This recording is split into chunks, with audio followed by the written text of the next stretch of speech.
Dobrý den, jmenuji se Lucka Nestrašilová a jsem šéfredaktorkou portálu Svět homeopatie.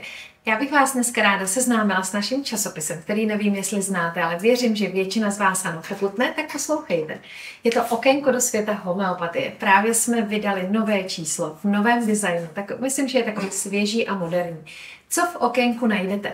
Jsou tam nejčastější články, které jako vy nejčastěji čtete, které máte rádi, které mají největší čtenost, to znamená, že naše čtenáře zajímaví. A vždycky jsou to na konkrétní témata. Teď jsem připravovala číslo podzimní a zimní, takže se tam dozvíte spousta tipů na imunitu, spousta typů na svačinky do školy pro děti. Řešíme tam téma třeba neklidných školáčků, protože spousta dětí dneska chodí do školy a už po tom měsíci je to pomalu přestává bavit. Jsou tam i rozhovory s odborníky. Mám tam rozhovor s paní doktorkou Karin Klimo-Kaňovskou, který jsem natáčela pro podcast Na vlně zdraví. A ona tam vypráví, paní doktorka, jak používá homeopatii ve své stomatologické praxi. Najdete tam článek třeba na opary pohledem lékárníka, protože podzim je období, kdy opary se nám častěji právě kvůli snížené imunitě a kvůli větší únavě, která na podzim přichází, tak se nám častěji objevují.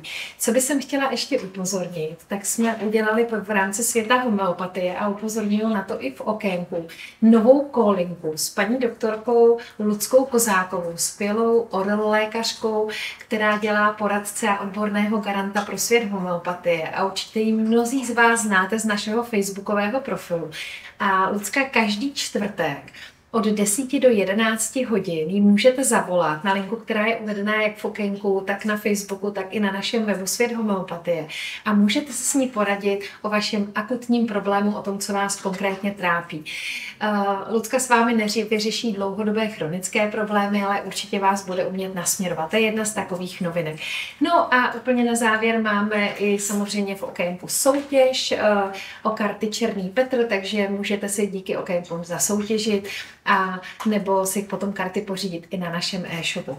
Co by jsem ještě k okénku chtěla říct, kde ho seženete? Můžete si ho zdarma objednat na portálu světhomeopatie.cz. Já dám tady i odkaz, kde ho přímo najdete. No a taky se po něm ptejte ve své lékárně, protože ho distribuujeme do lékáren, anebo taky u svých lékařů mohli byste ho najít v čekárně u vašeho praktického lékaře nebo u pediatra nebo i u jiného. Dejte nám vědět, jestli okénko čtete, jak se vám líbí. Já už jsem dostala od včerejška, kdy přišlo do schránek spousta krásných zpráv, tak jsem si říkala, že na něj upozorním i vás, kteří nás sledujete tady na sociálních sítích. Já vám moc krát děkuju za zpětnou vazbu a za to, že nás sledujete.